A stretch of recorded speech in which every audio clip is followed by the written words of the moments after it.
In this episode, we review our arguments for why information is the foundation of the conceptual space in the season finale of the Bottom Turtle Podcast.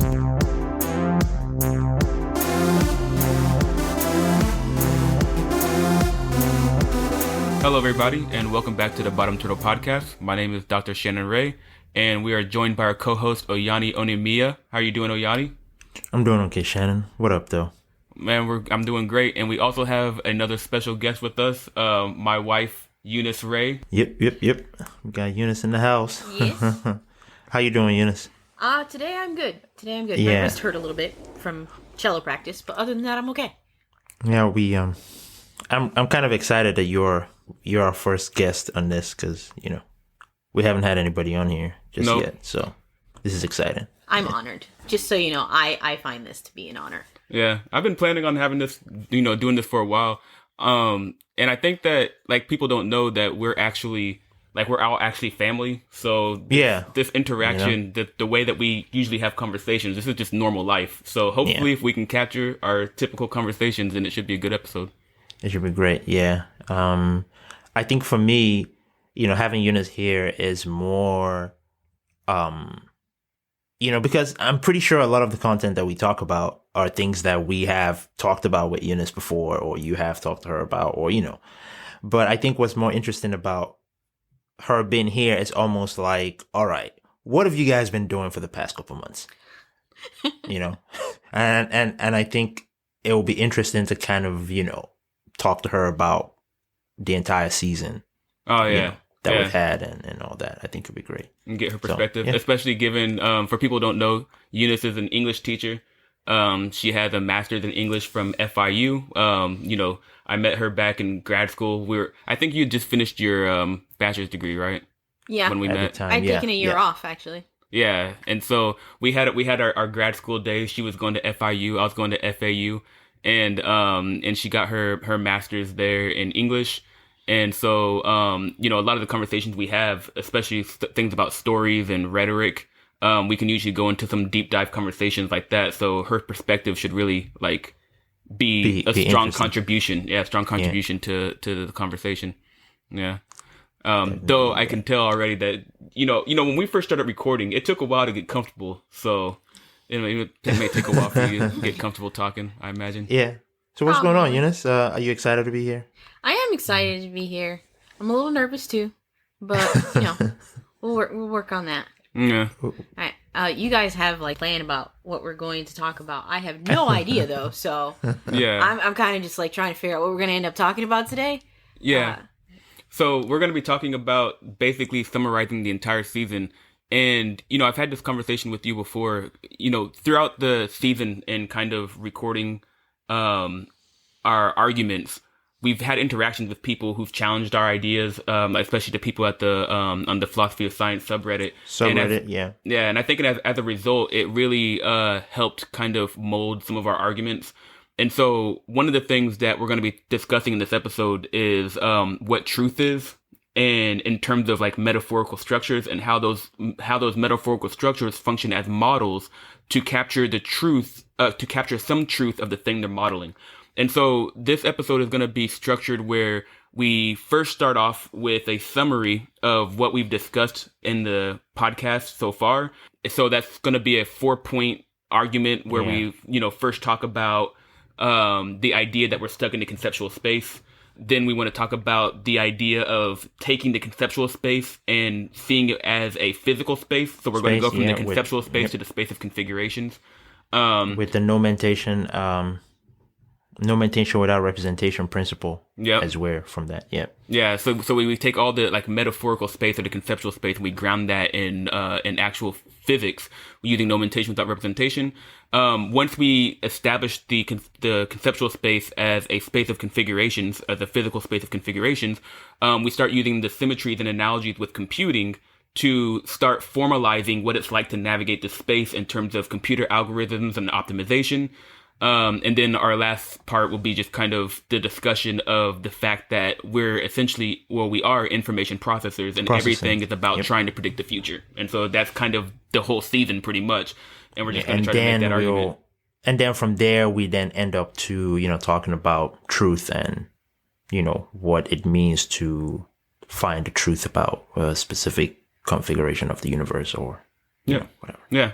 And then it's the question of what is truth. And I've had this conversation with you before, Eunice, if you remember. Yeah, I was about to say, this sounds an awful lot like you're going to say exactly what I've heard before. Yeah. Yeah, that's what I'm saying.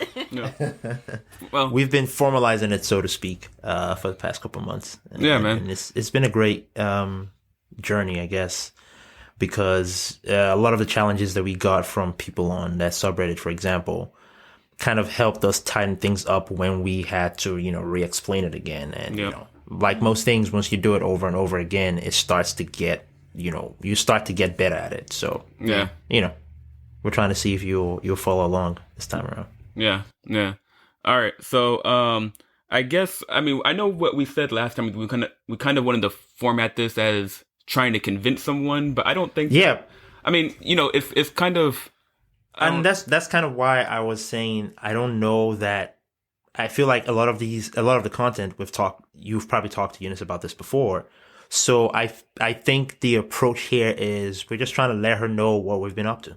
Yeah. What have we been up to for the past couple of months? And basically, the season kind of started out with the question that started all of this, which was, what would the universe look like if there were no minds to observe it? Yeah. And, and I guess that's the first question that we started to explore a lot of these topics from, and it got us to realize that we're just minds trapped in this conceptual space and we're trying to navigate it. And, the same way we will find our way in the physical world using the GPS, or the same way we don't want to be in a bad neighborhood or whatever, like those symmetries work the exact same way in the conceptual space. Yeah. And the essence of what we've been doing is trying to, break this down and kind of let people listen to the podcast just realize that, when you unravel it all, it goes all the way down to information. But that was the starting point from where most of our ideas stem from. Came from. And the reason why we want to start with that is we're trying to make it clear to the audience that we are these, the extent to which we can know reality is up to information stored. So, the idea that what you see is actually reality is just not true. If you were, I don't know if I ever asked you this, Eunice, about the original question of what would the universe look like. I remember when you did. Yeah. And the whole point is that if you were, so imagine you could ask this to an octopus or a bear. And like my first thought when I thought of this question was, oh, it would look like the universe as it is now, like as I conceptualize it now, but with all the minds gone, if you just got rid of them. But if you ask that question to an octopus or a bear, they're going to imagine the universe the way they see it, but with all the minds gone. And so for each one of those different animals or different computers that are observing reality, they're going to, each one of those models are not the same. There is no one objective way of modeling reality. And so that is the power of that thought experiment, is to know, like Donald Hoffman was saying, that we are stuck. We are stuck in the construct. The matrix or the construct that we're stuck in, the simulation that we're stuck in, is a simulation of our own minds just trying to sort through hard reality or the degree of freedom soup. And, I think that throughout the podcast, we've made pretty strong arguments as to why that should be obvious at this point.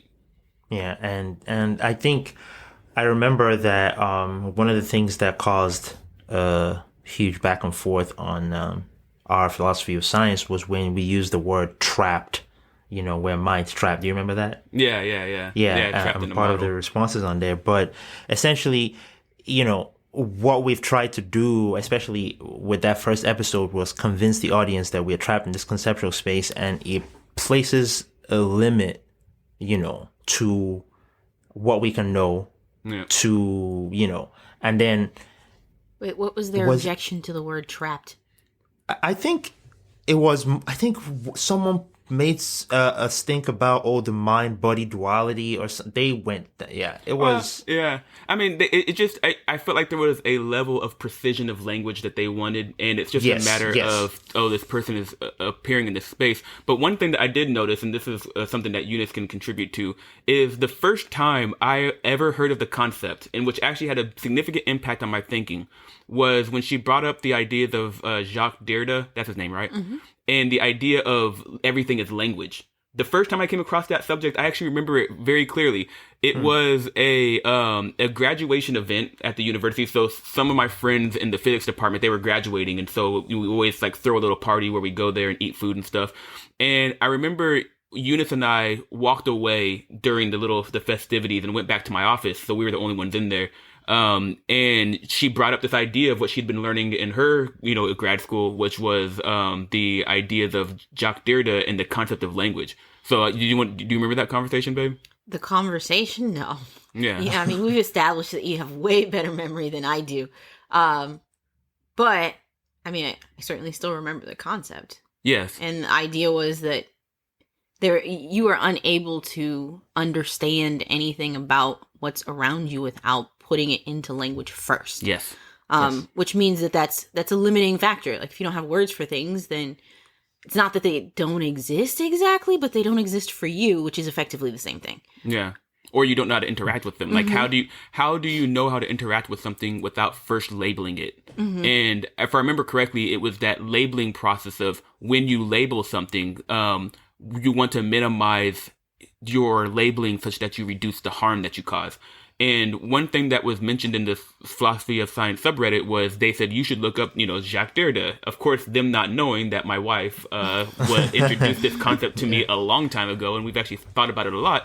But the whole point is that was another philosophical field of study that had come across this problem of having to be stuck using language to interact with their surroundings. And essentially, when we're talking about the metaphorical structure that we use to conceptualize reality, that is pretty much your language for imbuing meaning on things.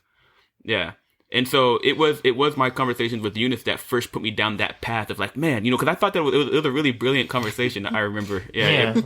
That was interesting. And I think from the first episode, I think the next episode, we really delved into information as, a concept for, as the foundation for building a conceptual space. I feel like that happened in the next episode.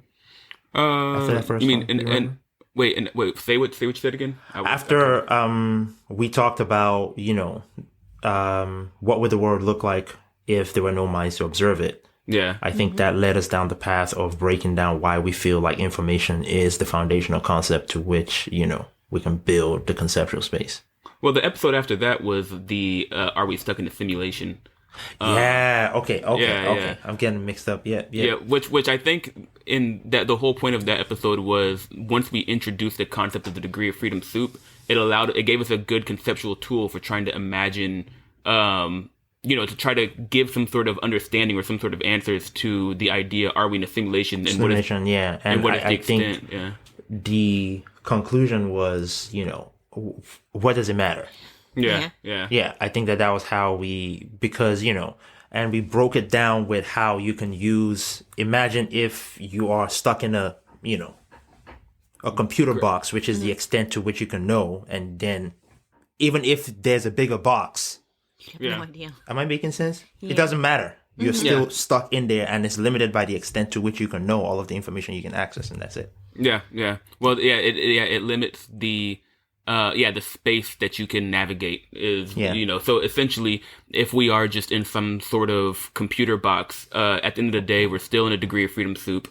We still have this physical system that's sorting it and coming up with a conceptualization of reality, whether or not there is a box or, the computer box housing our minds, or whether or not this is just a universe that's not being programmed by some higher intelligent beings, we're still just stuck in a degree of freedom soup at the end of the day. And so these are the concepts that I think are our foundations for the argument that, like, look, guys, we are just trapped in these models. And so the next portion of our argument, and this actually we skip So the way that this episode is structured, we're not necessarily going chronologically with how we presented the episodes, because one thing that I noticed when trying to present these ideas is it's almost like trying to find the center of the universe.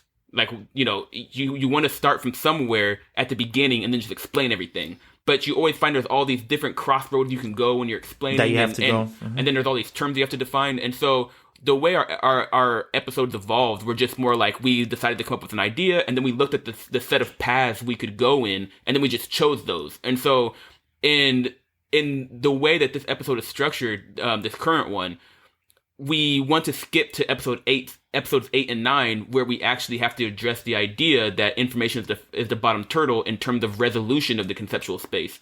And essentially our argument for why information is the bottom turtle is because when you define a metaphorical structure as a network of correlated concepts that provide context from which meaning arises, then you see that, as we were discussing again in those episodes, that language doesn't work unless there are correlations between structure.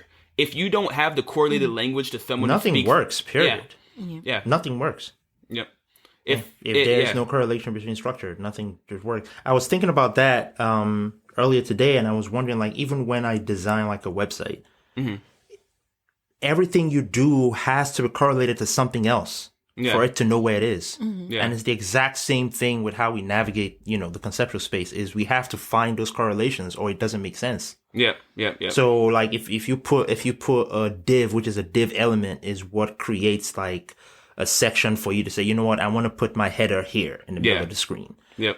It is correlated to how far away it is from, the pattern on the left-hand side to the pattern on the right-hand side. So when I look at it on my computer and I've set it to say, you know what, I want you to use 80% of the screen.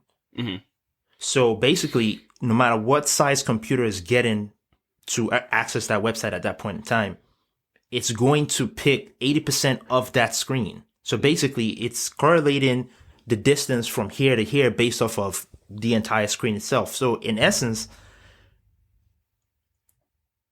you can't build, even when you try to build a website and you create like an element, like a div element, for example. And I know I'm using the word div, but for division, I'm assuming. I'm assuming it has to do with how you divide the screen. So div has to do how you with, divide like, the screen. Yeah. It has to have a relationship with something else on that screen, essentially. Yeah. I mean, that does remind, this isn't particularly scientific, but in conversations that you have with somebody, or in teaching, this happens all the time. In order for me to teach my students something new, I have to go back to what they already know and then make a bridge from there. Oftentimes, you can experience this on your own when you're having conversations with somebody. If you're explaining something and they don't get it, then you always, it's like blank so that they can make a connection. Oh, right? Yeah, it's like this thing that it's this other thing that Yep. But and then you add whatever differences there might be. Yes. Yes. But you always have to start from something that they already know, something that they don't have any connection to, has no meaning, and they can't follow you where you're going. Yeah, and actually, it's funny you bring that up, because that process you were saying is like, here's how they're similar, but then here's how they're different, so they can step from the thing they know to the thing they don't know. That is identifying the symmetry and then taking a step from one location to the next so that you can, follow the metaphors. And I remember the first time, like, we were driving back from seeing you, and Eunice and I were driving back, and I was thinking about the idea of when you're teaching rhetoric to people, or you're teaching someone how to communicate an idea, like what do they call it, babe? And when you're just teaching people the basics of a thesis and how you communicate your ideas to people. That is rhetoric. Oh, it's just rhetoric. Yes. Okay. So, all right. I want to confirm with the expert, but the one way that I conceptualized rhetoric was, okay, if we're in this space, then one of the things that you were talking about, and that's always taught in rhetoric, is you have to know your audience. So if you're trying to communicate to them, you have to know their audience. But what does that mean? Yep. That means that you have to know which data they have, which means that you have to have some idea of their location in the conceptual space. Yep. So you write to your audience. Yeah. So you write to your audience. And so you know that your audience is starting somewhere around point A. And then if you're trying to communicate to them, you know that, okay, I'm going to write this on a piece of paper, I'm not gonna be there to clarify things for them. So I want to write in a way that's concise, such that they're starting at point A. I want to get them to point B.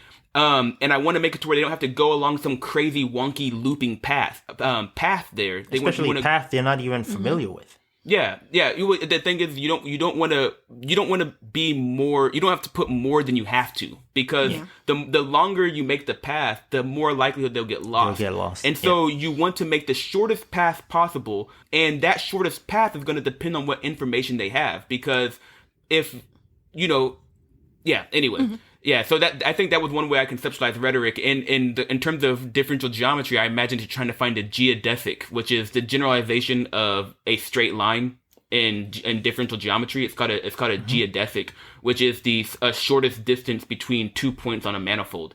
And so essentially, I think what rhetoric is, if you're trying to teach good, concise rhetoric, is constructing the geodesics between point A and point B in the space of configurations. Yeah, and I think episode 8 and was it 8 or 9 was we kind of talked about language, and we also talked about, and then I think that was where we kind of broke down the whole idea that when you think about it, is data all the way down. Mm-hmm. It's language all the way down. Yep. It's metaphors all the way down, because all we're trying to do is just find correlations between these structures, and that's the only way it has meaning to us. Yes, exactly. Yeah, and if we can't locate those correlations, we might as well be speaking Mandarin to someone who speaks just English, and there's just no information going from one spot to another, and it's just complete chaos. Yep, it's just complete chaos. It's just, and that's one thing. Yeah. Chaos is related to noise. It's related to unpredictability. And in information theory, if you're trying to predict the future, if you're we call them like density operator, or your random or the distribution of your random variable, which is just like, you have a set of outcomes, and then you want to know the probability of what's going to happen. Say you have 3 possible outcomes. If the distribution you have is 1/3, 1/3, 1/3, 1/3, you know nothing. You know nothing. It's full chaos in there. It's complete chaos. Yeah. That is chaos. Yeah. And the whole point is that we want to, as we were saying, build this God model, this metaphorical structure that reduces the chaos. We want to build a thing that uses the experience of all humans to place it on this giant Scrabble board of human knowledge, so that we can use all of the power of our capacity to think to predict the future. And the more structures we have access to, the more degrees of freedom we have to conceptualize the future. And the more degrees of freedom you have, the more access you have to the conceptual space, the more powerful your predictive algorithms can be. Yeah, essentially. Yeah. And do you want to say something, Eunice? Oh no. Yeah. Okay. Just so yes. This reminds me of Eunice. I'm sorry. Were you gonna say something? No. Go ahead. I was just gonna say, Eunice. It's actually funny because I think your standard mode, and it's not that I think, I mean, we both know this. Your standard mode is to just sit back and let other people talk. Like, I remember when I first met her friends in grad school, we went down to Miami, and we were, sitting down with, I met all of her friends, and she was not saying much. And I also know that when we were in Vegas that time, you were very happy to allow me to do all the talking for all of our Uber rides and stuff like that. Yes. Whenever we hang out, we're always happy to let you do all the talking. That's just how it goes. Yeah, but it was one of those things actually when we were thinking about when we were in Vegas and we were taking Uber rides everywhere, and I was doing all the chit chatting with the drivers. That it was one of those things where Eunice had access, like we were a composite system, we're a composite mind, and this thing that Eunice did went into, she suddenly had this skill without having to do anything. Anything, yeah. And it's the same thing, like if it comes to, something like, what are we going to eat? We only have these 5 ingredients, Yeah. Of course, the composite mind is Eunice taking over. Oh, yeah. I'm like, you know what? Yeah, I can forget about it. I got this. And, you get into an Uber, like, all right, you do your thing now. Yeah, exactly. Genuine burden that I feel that you take off of my plate. I hate small talk with a passion. And so when I'm with my husband, he can do all of that for me. Yeah, because I love small talk. I'll small talk people to death. And I think that actually comes from being from Kansas. when I left Kansas to go to grad school, it was one of those things where, people in Florida, they're not into small talk. I don't know if you guys know this. And they would find it quite confusing when some random stranger would ask them, isn't this shirt really cool? And they'd be like, who is this guy and why is he talking to me? And so, in Kansas, things don't move very fast. So you gotta find some way to entertain yourself. Yeah. You gotta feel that. Man. Yeah, but it's usually fun when we hang out and talk about these topics, especially because typically, especially like when Shannon and I hang out, we will probably start off talking about something completely unrelated. Yeah. Something like the weather or whatever, and we'll just find our way at information all over again. Yep. And Every it usually time. kind of ends up that way.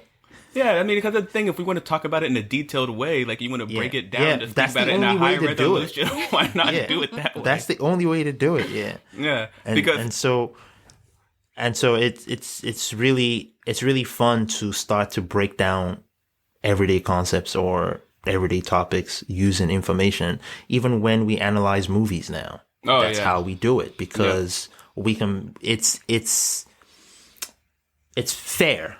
It's the only word I can think about explaining it now, because it's almost like if we talk about it using information, it's not based off of, my opinions on it or whatever. It's, feelings. What was the story? Was I in the space of whoever wrote it? Did the person who wrote it actually do time like, I think we're talking about The Office, and one thing that was so cool about The Office was they took the time to build all those characters. Yes. So because you had fine, detailed characters, each one of them broken down, it was like you were dividing your set of freedom to create story. And so you earned the ability to have different storylines play off, to have different characters play off each other to make specific stories. And so if someone's making a story and the character's behavior is constantly inconsistent, it's like, is that really a character? I can't predict anything they will do. Anything.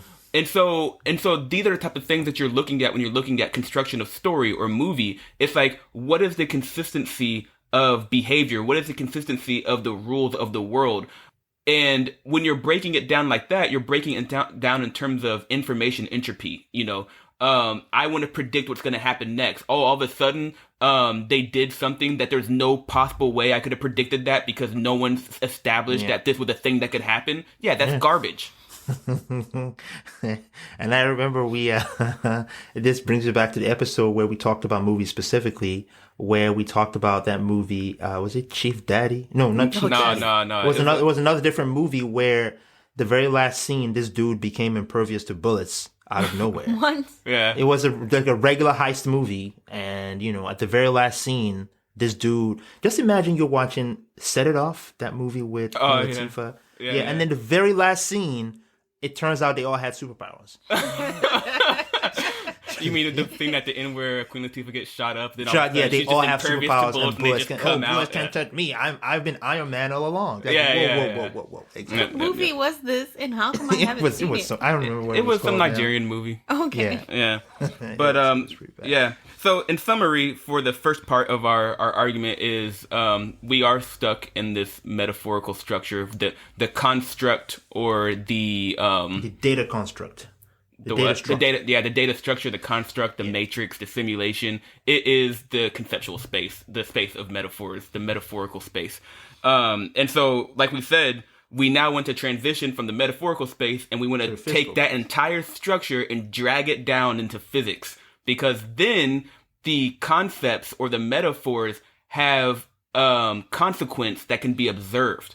And so once you have the capacity to observe consequence, then the consequences can be observed independently of any one mind. Then it's like, now we can start establishing a shared reality as to what's actually happening. And so that's why you want to take all this conceptualization, this metaphorical space, and tie it to physics. Bring it to physics space. Yep. And so the way we do that is with the concept of nomentation without representation, where essentially like the base argument is something like, if I tell you a secret, then it's like it's like changing the state of a memory card or putting inputs into a computer. I tell you the secret, you can stand up, walk into another room, and you can communicate that secret to somebody else. And so if I had written it on a piece of paper and handed it to you, you go, oh, obviously I changed the state of the paper and the lead to write this secret, and then you picked it up and you carried a physical thing. So if there's no paper, no lead, then when I talk to you and I tell you something, it's the then same thing. It's clear that I'm changing your physical state. Yeah. And so that is undeniable. Like, good luck arguing against that. You know what I mean? And so that understanding can now allow us to start looking at the symmetries between how computers function and how minds function. And this is how we take the entirety of the conceptual space and drag it down to physics, basically. Yeah. Yeah, and I think that kind of led us to computer algorithms and optimization and how we navigate the conceptual space, and it's essentially we're trying to optimize for objective functions. I think, was that the next thing? No? Yeah. I mean, but, you know, we could have gone into detail about the idea of the space of configurations.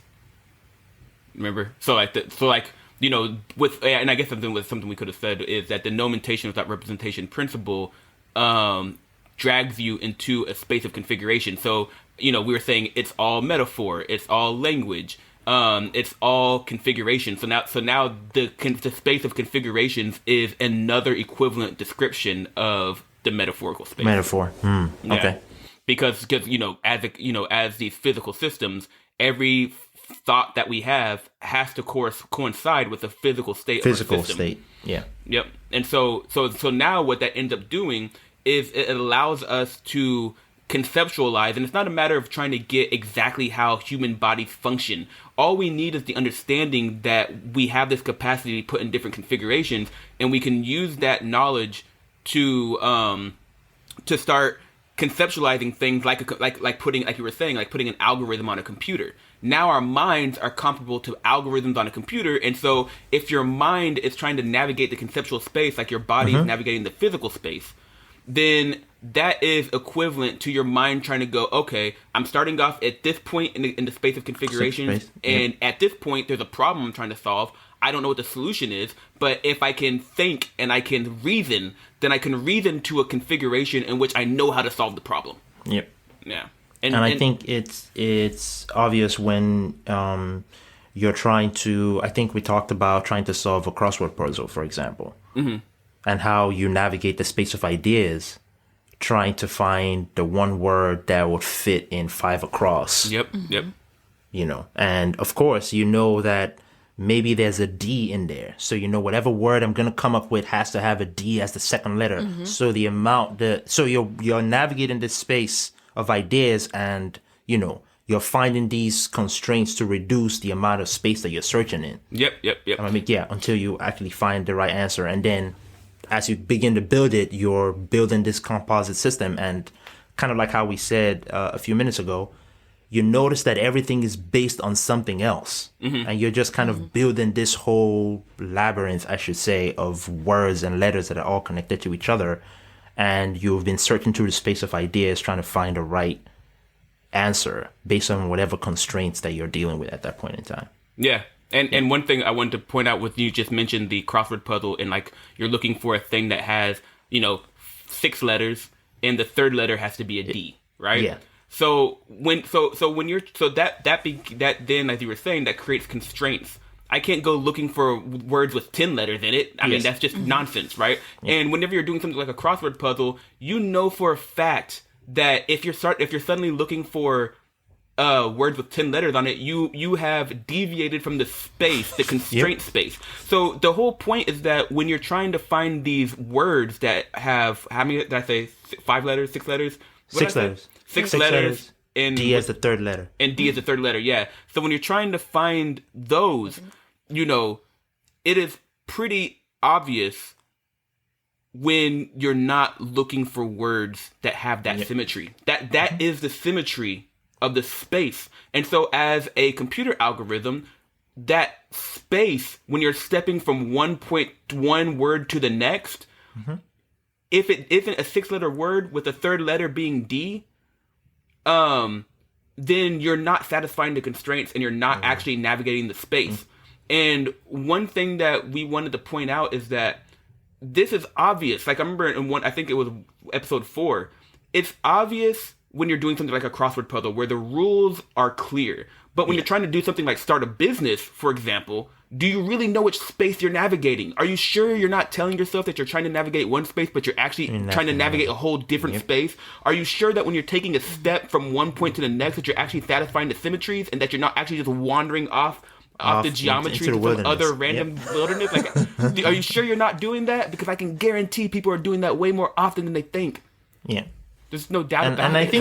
I think the idea is not to figure it out right away. But I think the first step is, okay, what game am I playing?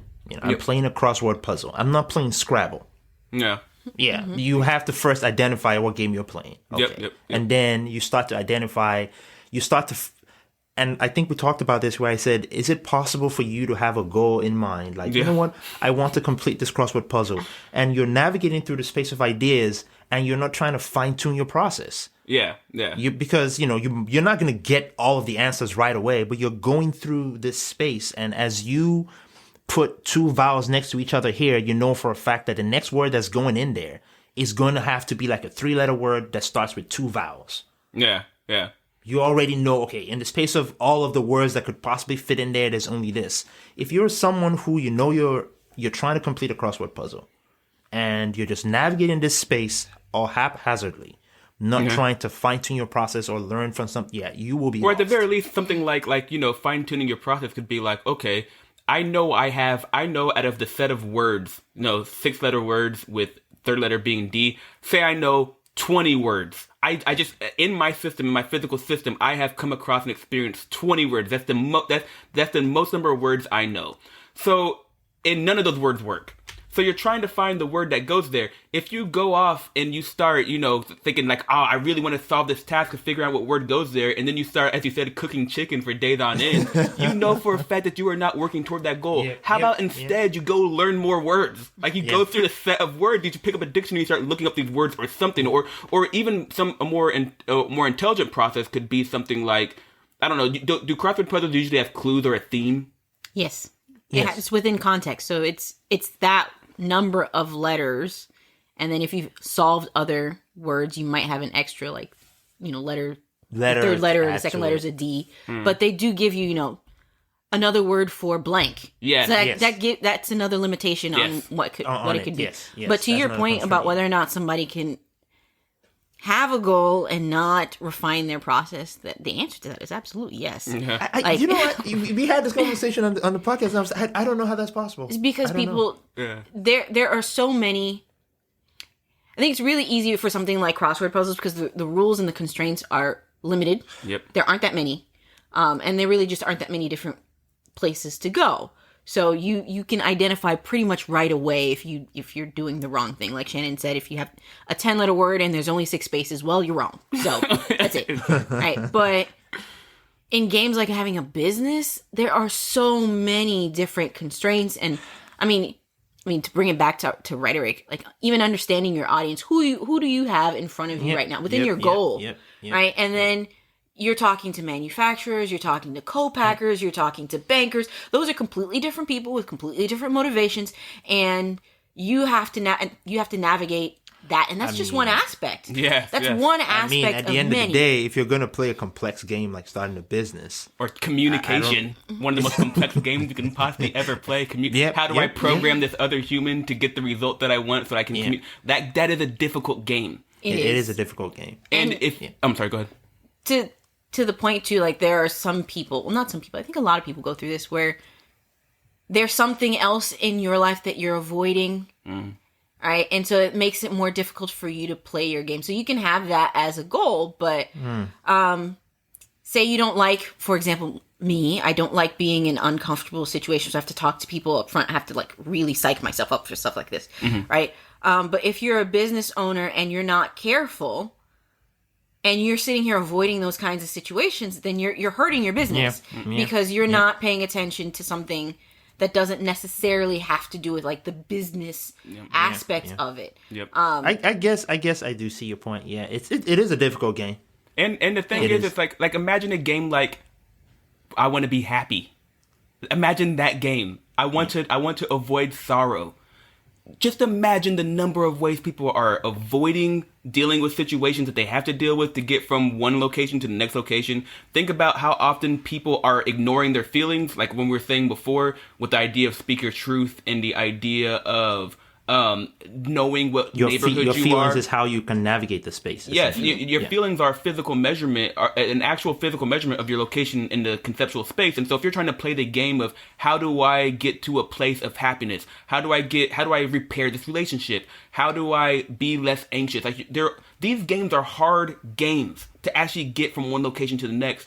And if you are doing something like Eunice just said, where you are avoiding going to a certain place in your mind, and that's the place you actually need to go to win the game, And so in one way that you're convincing yourself that you are doing, it's like, oh well, I'm not going there because that's not how I win the game. It's like, but you're just lying to yourself.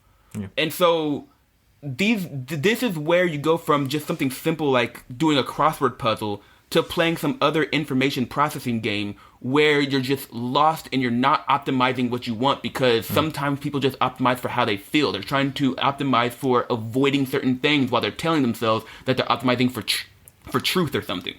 And sometimes, and I think sorry, I was just going to point out that like people's goals can be vague too. Yeah. And if you don't, and I suppose that's part of, do you really know what game you're playing? Yeah. But you've identified a goal, but it's too vague, so how are you going to know when you get there? Because you have no idea. Like, you actually don't have a good idea of what that goal is or what it looks like. Yep. And that was, like, you mentioned that I want to be happy. That just seems like a really big, amorphous goal. Like, what does that mean? Yes. Exactly. What are the things that you would have to have in order to be happy, and in what context? When? It is. It is a difficult game. It's a difficult game. Yeah, it is a difficult game. I see that. Yeah. And as we mentioned in the episode "Minds and Computer Algorithms," the dimension of the space, the number of degrees of freedom is insane. Enormous. There's yes. there has to and you can get lost. Mm-hmm. You are navigating a space, like the number of configurations you can be placed in as a human.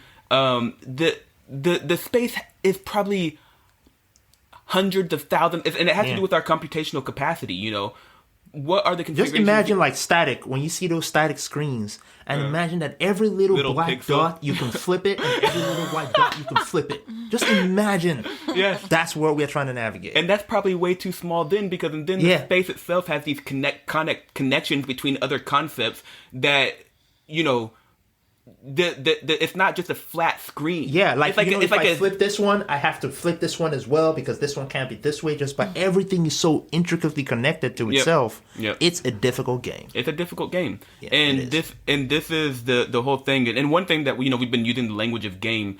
And this is another way in which we can speak about the conceptual space in a more rigorous way, is that when we start comparing ourselves to computer algorithms navigating a space of configurations, or the conceptual space, when we start thinking of ourselves that way, then, if you are a programmer, then you can, when you're thinking about something like a game, you can start defining games in terms of optimization and objective functions. So now, in this context, we are taking games and relating them with optimizing objective functions, which is a whole field of mathematics. So that whole field of mathematics, you just bring all the way here. Now it's like, optimization, constrained optimization, gradient descent methods, Newton methods, direct search algorithms, like all that stuff can now be brought to bear on the concept of like, what is the difficulty of being a mind and playing games, where games are information processing games, because everything is an aspect of going from one configuration to the next, changing the universe from one configuration to another configuration. So now it is, you've basically taken optimization, the whole structure and field of optimization, and related it to games. So now, because games are the same thing, where the objective function basically defines the rules of the game. It determines what it means to win. And when you're trying to figure out... sorry, go ahead. Oh, yeah. And so if you're trying to figure out, like Eunice was saying, how do I be happy? Just identifying the game to play is a game. Yeah. It's just games all the way down. It's games all the way down. I love it.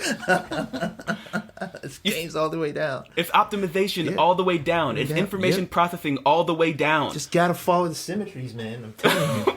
And that's and so like, because I was just thinking, like, this morning I was playing Apex Legends, and I was thinking to myself, like, as I was playing the game, and this game, I dropped in by myself. Usually you would land with like 2 other people, but for sometimes, you know, you would just land all by yourself. So I landed all by myself, and then I was walking in the game, and I started to ask myself, okay, I'm by myself now. What am I optimizing for? Yeah. Am I optimizing to do damage, or am I optimizing to stay alive as long as possible? Yeah. And this are 2 entirely different strategies that I could take in this game to where I could, you know what? I'm just going to get some guns and just go into a fight and see how much damage I can do. Or I want to stay as long in the game as possible by creeping around, hiding behind corners, getting loot. Yep. What game are you playing? What are you optimizing for? Yeah, exactly. And it's crazy because then when everything is information processing, you're taking in data and you're processing it and you're using your metaphorical structure to interpret the data, and you're doing this. It is like the games, like in optimization, the objective function can be defined by, like, there's a whole plethora of different types of functions that you can make. You know, it's just whatever mathematical model you're using to, you know, to kind of model the thing you're trying to solve the problem for. But specifically, not only are we are the objective functions are a function of information entropy. So in other words, I'm saying that these games are all entropy optimizing games. We are entropy optimizing algorithms. We're always trying to optimize functions that are a function of entropy, because entropy is a matter of predicting the future. Reducing the uncertainty in the system or in a structure. And kind of like you had pointed out in the outline, is, you know, once we get to that place where we realize, you know what, we're just processing information and optimizing all the way down, it's information processing all the way down, it's games all the way down, we start to realize how important it is to us as human beings to be able to predict the future. It's crucial to in everything we do. That's all we're trying to do. And so I can imagine if you bought a car and in the, you know, manual stuck in the glove compartment, it's like, yeah, you know, the brakes work 50% of the time. That's not a car that you want. Like, you want to be able to predict that, you know what, if I step on the brakes, my car is going to stop. There's a whole level of comfort and confidence and safety almost that comes from that. And it's so important to how we live as human beings and as, you know, information processing. Any mind is going to have to deal with trying to predict the future. Yes. That's just all that's what they're going to be doing. That's all they're trying to do. And so, I don't know. I think we've actually covered steps 1 through 4. It's actually probably good that we kind of loosened up and just kind of casually went through because rigidly. And one of the things that I realize about how the episodes are probably going to go more forward now is, because we've established a lot of the core concepts behind some of these ideas, we can start to like really apply them in conversation. Like, just right now, we're talking about optimizing for happiness. What does that even mean if, you know, I'm just trying to be happy? And, you know, because we've laid all the groundwork for, you know, what optimization means and, you know, searching in the space of ideas and, you know, trying to, what's the other thing we said? Just move through the conceptual. Move through the conceptual. Bring a specific configuration into existence. Because remember, guys, when you're optimizing in the space of when you're conceptualizing or thinking, because of nomenclature without representation, every thought you have changes the physical state of the universe. And that's no different than if I pick up this glass that is in front of me and move it from one place to the other. It's all information processing. It's all changing the state of configuration of the universe. And so one thing that is powerful about this connection between the physical space and the conceptual space is that when we're trying to say optimize for happiness, we can all observe things that lead you to not being happy. We can observe this. This is not, it's not a matter of opinion a lot of the time. Like, a lot of the times, like, you know, there are certain things that the probability that if you do this thing, you'll be unhappy is like 99%. And so if you observe some, like, for instance, I see people on Facebook and stuff, they'll post something like, all their toxic friends that are around them and stuff all the time. Like, I'm trying to do this, I'm trying to do that. And it's just like year after year, just nonstop, they're posting about all these people around them that seem to be toxic. And it's like, are you sure that you're optimizing the game that you're trying to optimize? Because you've been at it for years and you don't seem to be getting like, are you sure that the steps you're taking from, from one to the next is actually leading you to, are you sure that's what you're actually trying to do? Because by my observations, that doesn't seem to be what you're doing. Look, Sometimes like we said, that, a few minutes ago, it's a very difficult game. Yeah. Oh, we're gonna say Eunice? Yeah. Oh, just that sometimes people say they're playing a game, but that's not the game they're playing. And we can observe that. Yeah. That's the point. I guess this kind of leads us to the idea, the second part of this, to where we're trying to establish, the question is, how do we establish truth?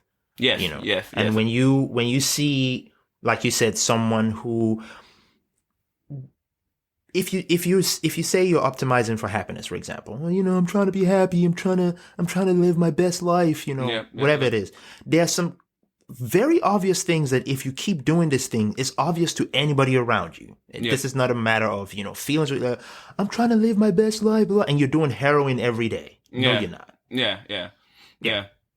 And so, I'm sorry, go ahead. And so, when we say we want to try to, when we start to talk about, establishing what truth is, there is such a thing as, what was the thing we said about truth? Is it, observed truth? Oh, the way that we establish truth. Yeah, because the whole Munchausen trilemma thing is that we do it like empirically. We establish truth through observation. It's true because I can observe it to be true. If someone has a model of reality that the keys are on the table, and that's their model of how the state of reality in their model is that there are keys on the table, and then you use that information to pick up your keys so that you can go home, and they're not there, I can observe that your model is wrong. It's objectively wrong. It's an objectively wrong model of reality. There isn't any truth there. And when we're discussing truth, it's about because we're always stuck in these models. Truth is always a question about the truthfulness of the model. And so if we're trying to say, okay, well, how do you determine whether or not a model is true? It has to do with how well it can predict the future. How accurate is this modeling? Yeah. I don't know. I have to take a bit of issue with the heroin comment. Oh, go for it. Oh, yeah, we go. Like, I mean, this is also largely like context dependent. There are certain things that you can say with that level of objectivity that everybody can see. Like, if you jump off a building that's tall enough, you're going to die. Yes, yes. That's just the way that works. But once you really start getting into people's lives and what goes on in their minds, it gets a lot grayer. Yeah. Right? There are certainly people out there who want to live fast, die young. Yep. And that's all of their happiness. That is their happiness. That is all of their happiness. That's the joy. This is true. Right? Yes, so this you is can't true. just, look at somebody else's life and behavior and like judge that by what would make you or even most people happy. Yes. You really have to look at like them personally. Yes. And I feel like we talked about this in the podcast too, to where it's the more tentacles, I should say, that you can pull from the information, the idea of what truth is starts to become more, I guess, contexty. Yeah. Well, yeah, I mean, the whole point is that like that model of happiness, for example, you are going to take actions in your life based off your model. It is your strategy guide. Remember, everything is games. So essentially the when X, then Y because of Z, that is basically your strategy guide. That is your model of reality is your strategy guide. It is what actions you'll take and how you process data. And so what am I trying to say here? Yeah, the whole thing about truth when trying to establish it is it's always a question about whether or not the metaphorical structure that you're using to model some other thing is actually capturing the essence of the thing it's modeling. And so that's one thing that you have to, that has to be part of the concept of truth as we're trying to understand it and how we're trying to define it. It's always a question of, when you're using the metaphorical structure to imbue meaning on a concept or an idea or an observation, are you actually identifying the symmetries between them and connecting these things together? And then does that metaphorical structure actually And it also has capture to be something true about logically that? consistent. Yeah, that's the other thing I was trying to That's actually okay. pivot to. Yeah, that's the second thing. Yeah. It also has to be logically consistent. Yeah, and this is actually one of the crucial things that I think needs to be understood, because if we accept the idea that we're limited by our language or our metaphorical structures, if we accept that, then you then have to ask, what is the capacity for a metaphorical structure to actually imbue truth on something? And so, in that sense, and I think I used this analogy when I was talking to Eunice about it before, is you have to before you actually use the metaphorical structure to attach meaning or to interpret something, you first have to look at how logically internally consistent it is.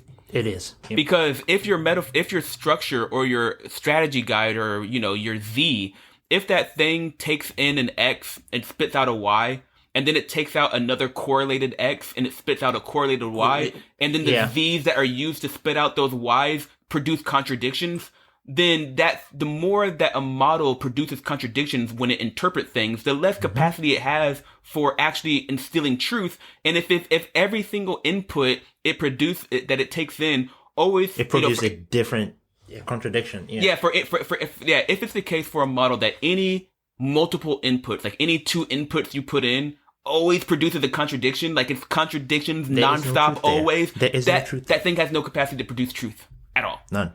Yeah. And it was kind of like the example you had given about someone saying, they're pro-life, and so they're anti-abortion. Yeah. And then at the same time, they're saying, they're fine with innocent people dying during wars. Yeah, or it was more, it was stated specifically like, you ask them, is abortion moral? Yeah. And their output is no. And so the input is abortion moral? The output is no. And then the Z is why? It's because all lives are sacred. So you have a Z of all lives are sacred. So then if you ask them the question, it's like, oh, well, what about innocent casualties in war? Do you feel as though whenever your nation, for example, kills an innocent person in a war, is that moral? And if the response is, well, I side with my nation, and I side with my nation, so and it's war, so therefore it's moral. It's like, well, there's a contradiction here, because you had an input of is it moral to kill innocents in war, and your output is yes, and the Z is because I side with my nation and it's war. It's like, but isn't there a contradiction with the idea of all life being sacred? You have two different inputs and outputs in Z's that aren't giving you a consistent thing, because then later on when I'm asking a question about the sanctity or the sacredness of life, I can't really know what you're going to say, because does it depend on whether it's a war or not? I can't really know. But if your system was always logically consistent and the principle of life is sacred, then if I ask you a question, oh well, do you think that what do you call it? When you execute someone, capital punishment. Capital punishment, yeah. If you ask them when capital punishment, if they're consistently always life is sacred, then I can predict exactly what they're going to say. Yes. But if it's context dependent, then I can't predict the future with your model, because there seems to be a contradiction here. And that contradiction might be resolved by increasing the resolution of the model. It's like, oh, well, there's this extra context, and then it's like, okay, I can start to resolve it. But your worldview machine, your Z, your strategy guide, your metaphorical structure that interprets, it has to be as produced. You want to optimize that. It has to have a level of consistency that is as high as possible. Yes. And as few contradictions as possible. So when you're building, and so the thing is, like what I was saying, when you're adding this nuance in to make it more consistent, this starts getting heavier and heavier, because there's more detailed data I have to keep track of. And so what you want is to build principles. A set of principles that don't contradict each other, such that whenever a subject comes in, you use a specific principle to produce an interpretation. Yep. Yeah, and so you don't want your principles to conflict with each other. Yeah. And so this is the thing, is like your model is giving you interpretations, and if your model is constantly producing contradictions, like you want to filter every time your model produces a contradiction, you need to step back and go, oh, okay, there's a contradiction here. How do I rearrange my model? It is less likely to predict the future at that point. Yeah. That model is just less likely to predict the future accurately. Yeah. And, I can't trust it. Yeah, yeah. I can't. Yeah, it's just it. Yeah. Yeah, so I know that Eunice, you usually typically have a, when it comes to truth, you're typically more skeptical. So is there anything in that construction of the two-part process? One, independently, you want to take your structure, your model, and you want to reduce the number of, you want to make it as logically consistent as possible. And then two, to have that model imbue truth on a concept, you have to actually identify the symmetries between them. And so if you have a perfectly logically consistent model, and then you've actually identified the symmetry of the concept that you glue on it to produce an interpretation, now you're getting to truth. I don't know. Is there any qualms you have with that? With that is there anything we're missing in that? Yeah, it's up to you, I babe. feel on the spot now. Yeah, you are. You knew this was coming.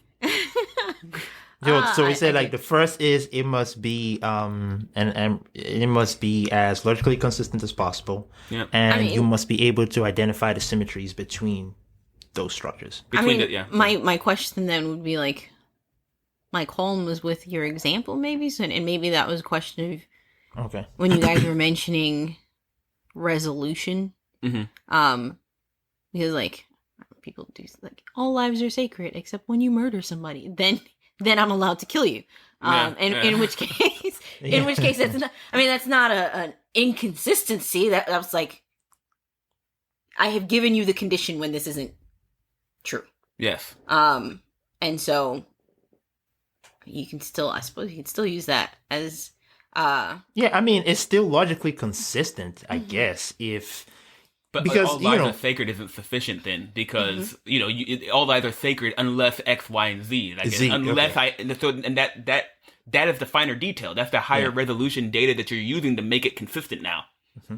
Because the more you do that, it's like all lives are sacred, but when you kill somebody, all lives are sacred, but when you piss me off, all lives are sacred, but when you steal my pen, all lives. It's like whoa, that just becomes a huge weight now. At this point, have you taken the concept of all lives are sacred? That doesn't have any meaning anymore. Yep. Yeah, it doesn't have any meaning anymore. Yeah.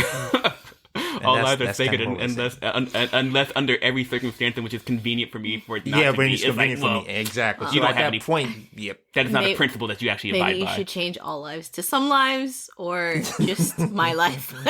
My life. My life. My life is sacred. I actually remember this one comedian who was talking about a snake in the desert. And how it's like some deadly snake, and he was got bit by it or was afraid of getting bit by it, and someone was like, "Be careful, those snakes are endangered. You got to be careful." And he's like, "Well, I'm endangered." You act like there's just like a million me walking around. There's only one of me. That thing's life isn't more important than mine. Yep, I agree. And I guess it kind of explains. It's a good way to explain the whole Harambe situation. I forgot. That's exactly what happened. Time is going by too fast, man. I forgot Harambe even existed. Oh yeah, it happened. Yeah. That was like what, 4 years ago, 5 years ago, I think. It was right before Eunice and I moved, because I remember we went to that Bahama place, and Melissa was with us. You remember?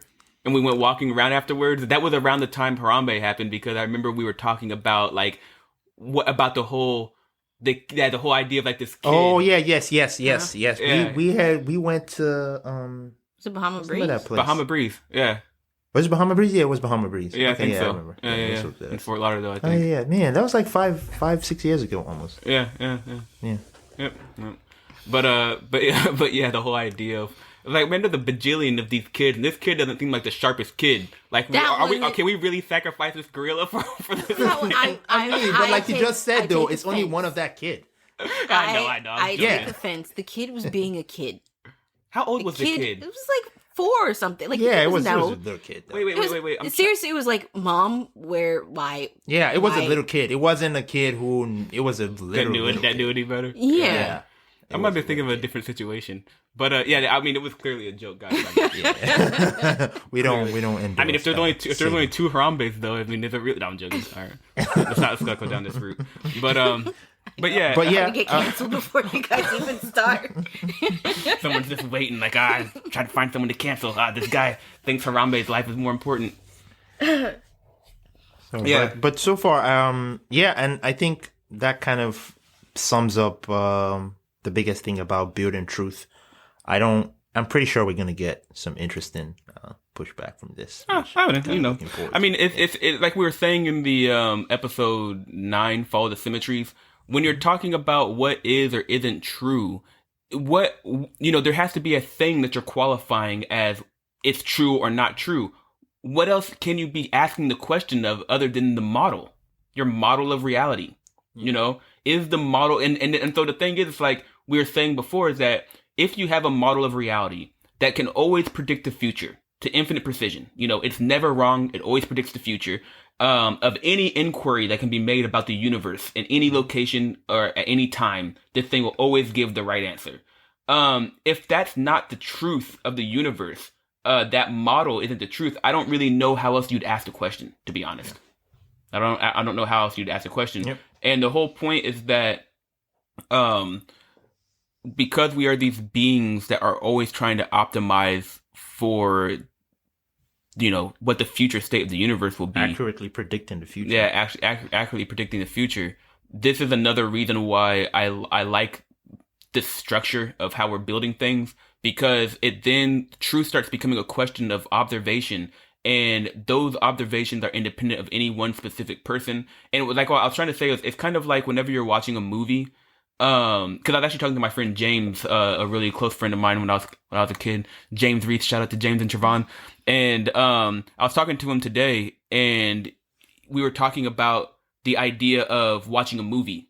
And you can imagine that. I mean, there are movies out there where the way the movie is shot is meant to be from the perspective of a character. Like, I remember Eunice and I, we were watching this movie about some guy who, his daughter fell, remember? And then he took her to the hospital and he was stuck there. And the whole point about that movie was that was a movie that was shot where we understood that everything we saw was from the perspective of this guy. And so he was an unreliable narrator in that sense. But a lot of movies are just like a Michael Bay movie that, the camera, what we see on the camera, it's not the inner thoughts of some person. It's just the camera taking track of what happened. Then this happened, and then this exploded, and then this happened. You know what I mean? It's just, it's an objective observation of the events of a story. And whenever we're watching a movie, like a lot of times we'll be watching a movie and there'll be a character who doesn't know something, but the audience knows it. And the reason why the audience knows it is because you're observing it from the perspective where the camera is just keeping track of the sequence of events. And so, we want to build a model of reality. Like, we want to step out from ourselves as much as possible and try to construct a model of reality where we're stitching together that objective, independent, this is just a sequence of events. And this is why we need to share our data sincerely. If we actually share our data sincerely with each other and we're just trying to really give what we think happened, that is the way which we're going to cobble together a model that is this objective standing back and just looking at the sequence of events that occurred. It is through observation in which that can be done. Because it's independent on any one person's, feelings or, ideas of the situation or whatever it is their own personal goal or objective. You share your data truthfully. And, we interpret that data and then, okay, this is the state of the universe right now. And, we just leave it at that. Yep. And then that's the whole point, is that it does depend on people's feelings. That's why we have to share data sincerely, because it might be the case that your feelings are wrong. And we don't want to indulge people in feelings just because they have them. But we also don't want people to hide their feelings because they're afraid of how they will be received. So we just have to encourage everyone to just be as sincere as possible. Yeah. What was the thing we said? It's like, when we the episode where we talked about speak your truth, we said, share your feelings sincerely, but be ready to listen sincerely as well. Yeah. Were you going to say something, Eunice? I feel like I see your face contorting. I don't know. I'm just thinking of the idea that we can have an objective narrator of events, that to me just seems far-fetched, because as far as I understand it, the way that we would get there is through everybody sharing their opinion, and then we come to some sort of consensus about this is where we are. However, that can we all know, for example, that there are points in time where like large groups of people can just start believing something that just isn't the truth. Yeah. Or they can feel some way that isn't, like they've gathered a consensus on feeling, but that is not the whole scope of what is possible or what really should be. But you said we know that has occurred. How do we know it has occurred? But that's precisely the point. Like, at some point, you can be, and we can all be, part of the group that is deluding themselves. Yeah. And in which case, if that's the big bulk of the group of people, then how do we navigate our way out of this space? And I think that's one of those things where we have to be careful about saying that has come, like, that is truth.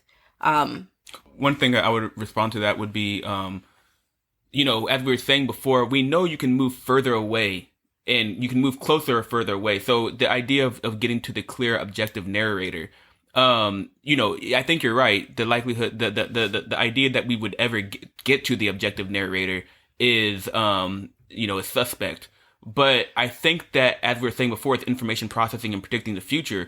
We can definitely know that there are certain actions that can be taken that move you further away from the objective narrator. Like, we look at things like the scientific method, and that method in itself is the thing that's like, hey, I think this is the way we get to objective truth, guys. We create a theory, a model.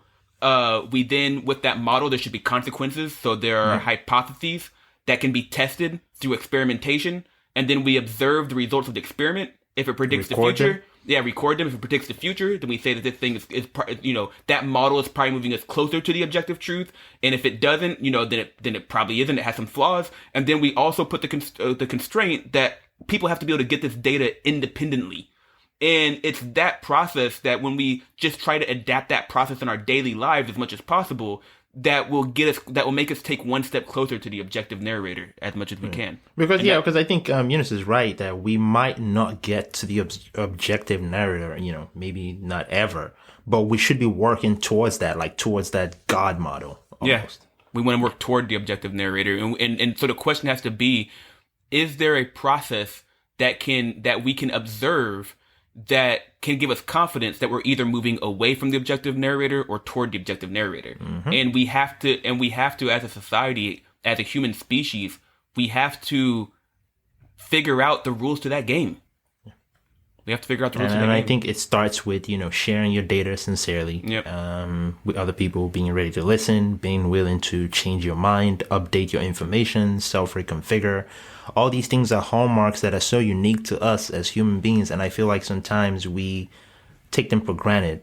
And, I wonder if they are limited. I think other minds do it as well. I think it's just there's a degree to which minds can do it, but But I wanted to give Eunice another chance to respond because No, it's just, I don't know. I think we've already had this conversation too about like the language and the weight that comes with the terms that you use. Yeah. And for me, the important thing is definitely that idea that you have to be open to the idea that you're wrong, that you need to change your mind, that other people might see something in a way that could broaden horizons for you or for society. And I think people really get they hunker down on truth. And once they think they have it, they aren't willing to listen to anybody else. Yeah. Or like they're playing a game and this thing, this behavior or this item or whatever it is, has led them to win. And then for them, that's it. Yeah. Like, I'm not going to listen to anybody else who says we can win some other way. Or maybe we don't want to play this particular game, or somebody else wants to play a different game, and that's okay. Yeah. And so I don't know. It's just, you want to be careful about that. Yeah. Yeah. And I have my own struggles about trying to figure out like what would you use instead? Really? Yeah. But I don't know. I just also really see people like hunker down on that. Like I have truth. Yeah. I have truth. Yeah. And again, it is a question of like physical things. I think people really, it's intuitive that we accept. Like, this works. This is just the way that, well, never mind, we have flat earthers, but largely, we all know that our ability to predict the future and identify truth is becoming a disaster. Like, I think we can all acknowledge it that. is, but I still think, like, physical things about our universe enjoy a rather privileged place in that people don't argue as much about it. And I think, I mean, somebody might think I'm wrong, but I think honestly that there's more constraints. There's more clear-cut constraints. And once you actually start moving towards things that have to do with society, how it works, people's happiness, people's thoughts, all concepts or ideas and things like that. I think you're talking about when you get to the social aspect of the human interaction, the interaction between minds, then you should be willing to loosen up your certainty about whatever model that you have going on about a person or a society or a culture or a group. Yes. Okay. Yeah, I'm feeling that. Because it's all, like I said, one thing that I think is great about this is that we want to construct a fair model. And this is another thing that I was trying to say about was interacting with the philosophy of science people, and someone's like, you need to look at Derrida. When I was trying to write this down and communicate this, and, one of the things that was important to me was the acknowledgement of this structure of how language is used to determine who gets access to determining what the truth is and things like that. And you don't want to get into a situation where you're giving someone the ability to establish truth simply because of some trait that has nothing to do with their ability to actually predict the future. You want to have a method to where everyone has the ability to give their data, to give their truth to the system. But as Oyani was saying, if you just take a word on a Scrabble board and put boy in the corner, it's not attached to anything, we can observe that, okay, can you just take that off, please? And so one of the biggest things that's important with this idea of who gets to establish truth and who has the authority to do so, we create the authority through independent observation. And I think that it's that thing that is important, that kind of, I mean, to me, it gives a rule to the game of building truth. It gives a rule that everyone can participate in. But at the same time, just because you get to participate doesn't mean that we're going to accept what you have to say if it's just a word in the corner of the Scrabble board. If it's just a word in the corner, we're not listening. Yes. And that's another thing that I think when you're looking at people in society and culture, and you're looking at who should have authority, it's like, okay, well, there's a set of all information games that can be played. How many games have they played, and how good are they at predicting the future? If this person has played 10 difficult games and they're like at the top or intermediate top of this game of predicting the future, maybe we want to start listening to them. Maybe we want to listen to that guy. Model. Absolutely. And shout out to guy people, or gal. I had a conversation about vaccines recently, and it was something like this, to where I was arguing with someone like, you would rather take the word of this random person on YouTube in a white jacket claiming to be a doctor, telling you that a vaccine is going to make your heart explode, as opposed to actual scientists. What are you doing? Yeah. And so, you're right. And I guess that's a good way for you to kind of start your process is, where's this information coming from? Who's this source? How many games have they played? How many times have they predicted the future accurately? Like, exactly. All of these things go into play to decide, I'm just going to run with some rando on YouTube and decide how I make my health decisions. You should also, consider how many games you've played. I think there are people who feel like they have the right to question people who are at the top of other fields. And it's like, yes, you're an individual person and you should make your own decisions, but like, you don't know enough to know what you don't know. So maybe you don't have a choice but to listen to other people. And again, going back to what we said before, it's not even consistent, because then I asked this person, I was like, when you had cancer a few years ago, you lay down and you just took chemo. You didn't ask them how long it took to develop this drug. You asked no questions then. Suddenly you're a doctor now. Yeah. Suddenly overnight you have stepped into this field where you feel like your opinions carry as much weight as someone who's actually, recognized in this field. That is bizarre. Yeah. And this is the thing, like, we have to have the whole thing is we're going to build hierarchies of authority. Right? So we build hierarchies of authority that could determine who gets to establish what truth is. But like we were saying, there are so many games to play. There's an endless number of games. And so just because someone's at the top of a hierarchy doesn't mean that you have to be upset, because I can guarantee there's a game that they have no idea even exists. So they're going to be at the bottom of that hierarchy. Yeah. Everyone is at different levels of these information processing game hierarchies. And so everyone's at these different levels. And, you know, if you are part of this network, you know, we're part of this network, and there are people that out there that, like, I remember the other day a power line went down and these people were fixing the power line. I am totally unconscious, completely unaware of how to play that game. You know what I mean? But I am hoping there's someone out there that does know how to play that game well. I want to give those people all of the authority to establish truth on that game. And so we have to establish a fair process for giving authority for who gets to determine which games are being played, like who's at the top of the hierarchy. And so what we want to do is we want to remove as much corruption out of these hierarchies as possible. And the more, and so this is another thing. I think this is a process of building fair hierarchies of who gets the authority to establish truth. Yeah. No. Mm-hmm.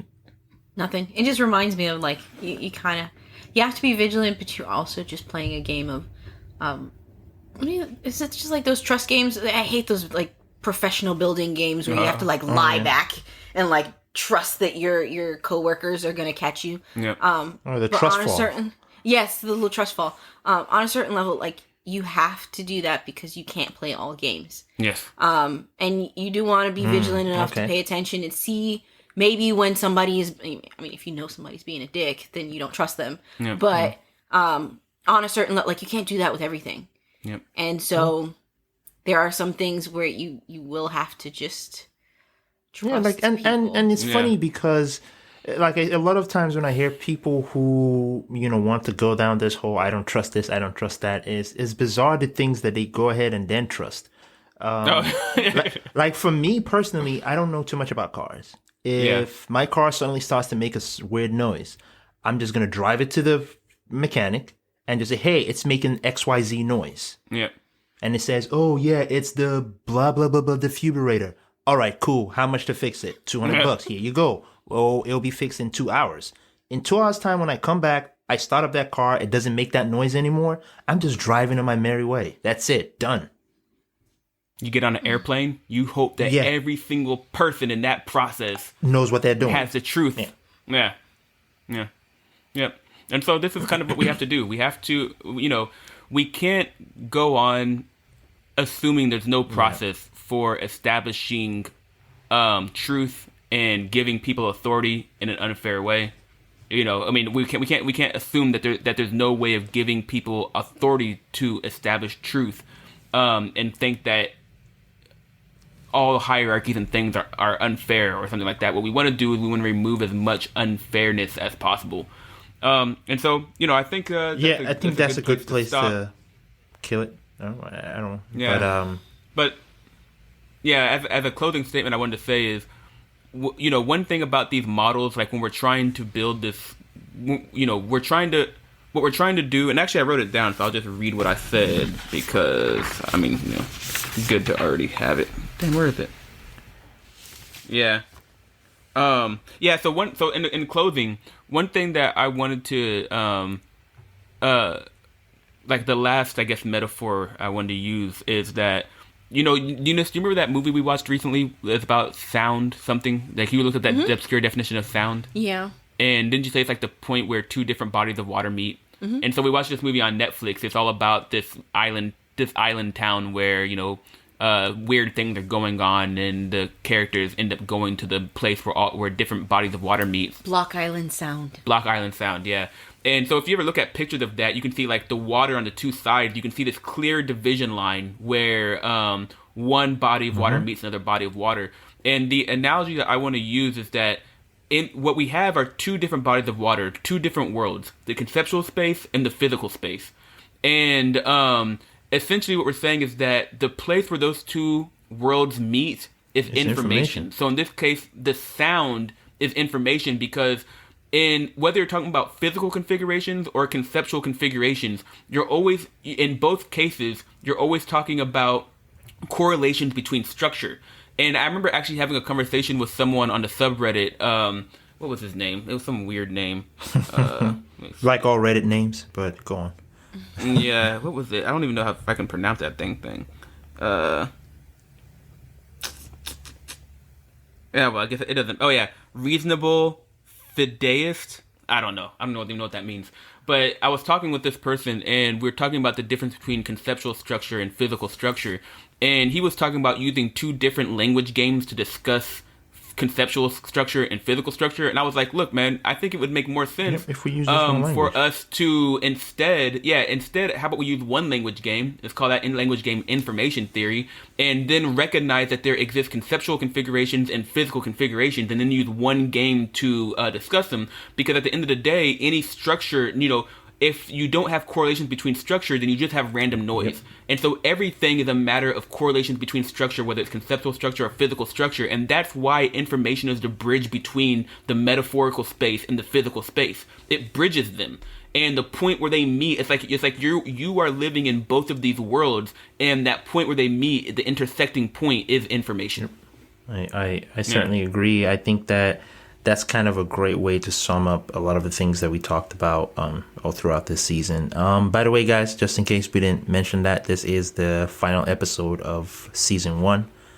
Shout out to it's a little longer. Yeah, it's a little longer. Shout out to us for making it through. I think it was a very rewarding process, I want to say. Oh, yeah, man. I think we learned a lot about, our audience and getting our message across and recording and all that stuff. And we're hoping that we can build on that, in the next season. We're going to, be more present on social media and, set up different ways to interact with people more. Now that we have most of the structure already set up, we can start to have more nuanced conversations with every and anybody who wants to engage us on these ideas on social media and whatnot. So we're excited about that. Well, we'll see how that goes. There was one more thing I wanted to say, and I'll probably end up putting this before everything you just said. Okay. But last thing I wanted to say was, when we're talking about the set of all, it's games all the way down, it's information processing it's data down, all the way down. It's objective, it's data.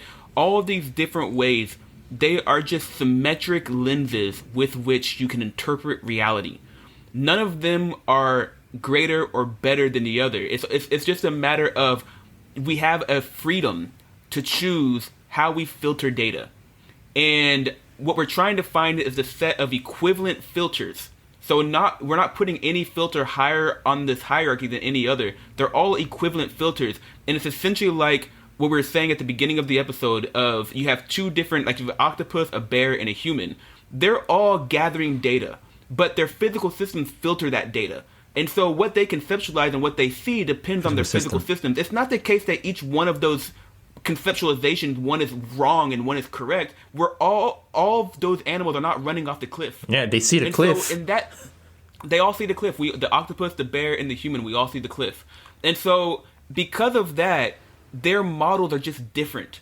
And that's kind of what it's like. What we're trying to do is that we're trying to build the set of all logically sound models of reality so that when you're trying to interpret data, you have the ability to just take off any lens you want. I can just switch. It's like changing the channel on a TV screen. I can just change my model. It's like I can change which type of animal that I am. I can change my persona that I use to interpret reality.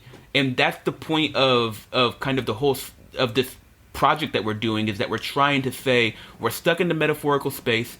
We're stuck using models of reality to conceptualize what the universe is, and let's just try to have the flexibility to interpret things in as many ways as possible, because that gives us more power to conceptualize. It gives us more power to bring what we want into the future. More power to actually imbue meaning to our surroundings and our environment, because we're looking at this symmetries and we're able to follow it and not get lost in the process. So.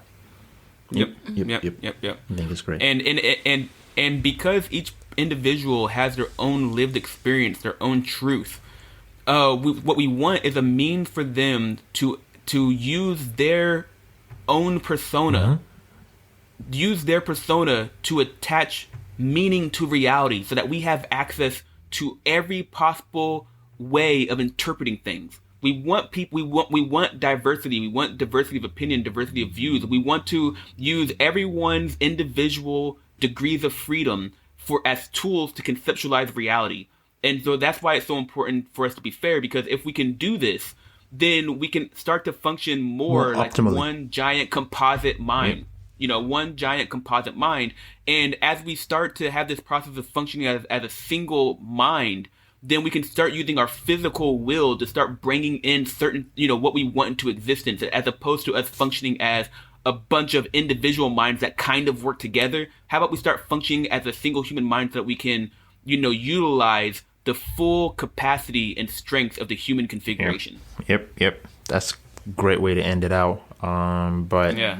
I appreciate Eunice being here with us today. This is awesome having you here. Thank you. I'm really glad you came, babe. It was fun. It was fun, and I'm glad she challenged us in a couple of things, so that was also great. Yep.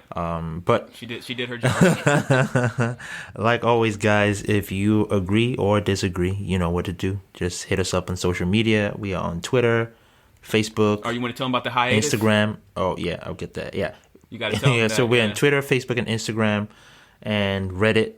And, send us a question, say hi, and we'll always reach out and say hi back. We are going to be taking about a month off, or a month and a half. Well, we're gonna miss 2 uploads, so it's probably gonna be, our next upload will probably be either in 4 weeks or 6 weeks. So we're gonna be gone a little bit, and we're gonna use that to we want to build a website. We want to start taking some of our content and structuring it in terms of written content, so people, So basically, it's just a restructuring thing that we are setting up to where we want to really evaluate all the lessons that we learned in the first season, and see how we can do things better, improve our process, really get into the whole marketing thing, and just be able to reach out more and have more interesting conversations with people.